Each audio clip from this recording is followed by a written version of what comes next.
There is a death few will ever see. It does not come with the crash of battles or the wailing of mourners. It comes in the silence between ambition and resignation. It comes when a man begins to call survival success. Masculinity once burned not for applause, but for the sheer gravity of being a man. That fire did not need permission, it simply was. Today the flame dims behind polished lives and practiced smiles. Modern society does not kill men with brutality. It buries them under softness, under distractions disguised as dreams. Stoicism warned long ago, the fiercest battles are not fought on fields of blood, but within the silent chambers of the soul. Many men no longer lose their lives. They lose their flame, and they do it without a sound. But the ancient path still exists, for those who dare remember, for those who refuse to call slow death living. The flame can die, or it can be reborn, but never by accident. The world never needed to break strong men. It only needed to convince them that their strength was no longer needed. Masculinity was not banned, it was mocked, ridiculed until men no longer fought to keep it alive. What was once called discipline is now labeled toxicity. What was once called resilience is now emotional suppression. What was once called silent leadership is now controlling behavior. And men, longing for acceptance in a world that no longer revered them, began to amputate their own strength, piece by piece, trait by trait. They did not lose masculinity. They traded it for applause, for belonging, for comfort. Stoicism never blamed the world for its cruelty. It simply revealed the truth. The external can harm the body. Only the soul can harm itself. Modern men were not defeated. They surrendered, not with a cry of pain, but with a whisper of compromise. Today, many decorate their prisons with career titles, luxury, and approval. Yet deep inside, the flame that once made them unshakable flickers dangerously low. The tragedy is not that masculinity was stolen. It is that it was surrendered, voluntarily, quietly, and often unknowingly. But even in surrender, the ancient path remains. The way back is not easy. It is not loud. But for those who still feel a flicker stirring beneath the ashes, the road to resurrection has never been closed, only forgotten.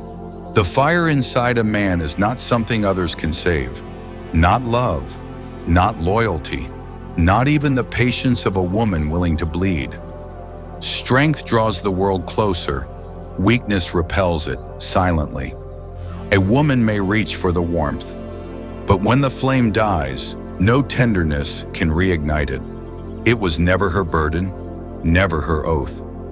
The moment a man abandons his own flame, he becomes a monument to what could have been, silent, unmourned. No one rescues a collapsed pillar. No one carries ruins on their shoulders. Waiting for affection to rebuild strength is the slowest form of surrender. It is not a lack of love that leaves him empty. It is a lack of fire. Stoicism teaches the soul's architecture belongs to its maker. No hand but yours can raise it again. Strength is not built by being loved. It is built in the silence after love has gone, when no eyes are watching, when no hands are reaching, when the man, and only the man, chooses to rise again. Those who forget this lose far more than lovers. They lose themselves. Modern life offers men everything except what they truly need. Comfort, convenience, endless stimulation, 1,000 ways to feel busy while doing nothing that matters. Society calls it progress, but the soul knows better. It recognizes when strength is traded for speed, when patience is sacrificed for applause, when endurance is replaced by entertainment. There is a reason the strongest men in history spent long hours in silence, long seasons in labor, long battles within their own minds. Strength is not a byproduct of speed. It is the result of staying still when the world rushes past in panic. A story is told about Marcus Aurelius, the most powerful man on earth at the time, who once paused before signing a decree that could have expanded Rome's power. When asked why he hesitated, he answered simply, "Because I must first conquer myself before conquering the world." He knew, to rush is to lose. To seek more without mastering what is already in hand is to hollow out the soul. Today, men are taught to chase endlessly. More money, more validation, more distractions disguised as success. But Stoicism reminds, what you chase owns you. The illusion of progress blinds a man to his decay. He builds taller towers with weaker foundations. He celebrates faster victories while rotting inside. The tragedy is not that modern men fail. It is that they succeed at the wrong things. A man may conquer cities, win accolades, drown in riches, but if he loses discipline, presence, and sovereignty over his soul, he has built nothing, only a prettier ruin. And when the storms come, as they always do, only the man who built in silence, who grew roots instead of wings, will stand. The others will scatter like leaves in a storm they never prepared for. A man does not return from ruin through rage, nor through hope, nor through the hands of others lifting him. He returns by remembering something the world taught him to forget, that strength is a silent, private oath, made without applause, kept without witnesses, guarded without reward. In Stoicism, resurrection is not loud. It is the slow forging of will against all decay. It is rebuilding a fortress, brick by unseen brick, long after the crowd has left. No philosopher spoke of rescue. They spoke only of the work, the daily sharpening of the soul against the blade of reality. Marcus Aurelius wrote in his darkest hours, "The impediment to action advances action. What stands in the way becomes the way." A broken man is not buried by obstacles. He is buried by hesitation, by excuses, by waiting for the world to change instead of commanding himself to rise. The resurrection is silent because it must be. If it depended on encouragement, it would be fragile. If it depended on understanding, it would be doomed. The soul must learn to breathe under the weight of its own failures, to walk without footprints to follow, to burn without being seen. The man who rises in silence does not shout his return. He does not seek to impress the ones who doubted him. He owes them nothing. His flame burns now for something purer. Duty, integrity, the sacred discipline of existence itself. No rescuer is coming. No audience will celebrate.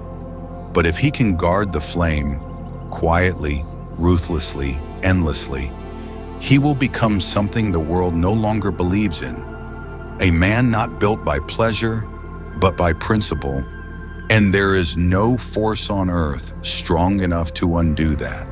Not every man hears the call. Most never even know it came. It does not roar like ambition. It does not seduce like comfort. It arrives like a fracture in silence, a sudden knowing. You have drifted too far. You have betrayed yourself for too long. There is a story, a man who once burned brightly, ambition in his eyes, conviction in his spine. At first, the betrayals were small, a compromise here, a silence there, a trade of principle for comfort so slight he told himself it didn't matter. The world smiled at him. Promotions, recognition. soft praises that dulled the edges of who he was. He slept well, he lived well, he died quietly, long before his body ever did. By the time he realized the cost, there was no fight left in him. The flame had not been stolen, it had been surrendered, one unnoticed choice at a time. And when the call finally came, he could barely hear it, not because it was too faint, but because he had become too deaf. The call is not to restore a reputation, not to reclaim lost lovers. It is simpler and harder. It is to reclaim yourself before you vanish entirely. Stoicism teaches, you have power over your mind, not outside events. Realize this, and you will find strength. The resurrection begins not with grand victories, but with silent refusals. Not today, not again, not this way. The man who hears the call and answers it becomes dangerous again, not to others, but to the entropy within himself. The call is not a favor, it is a last warning.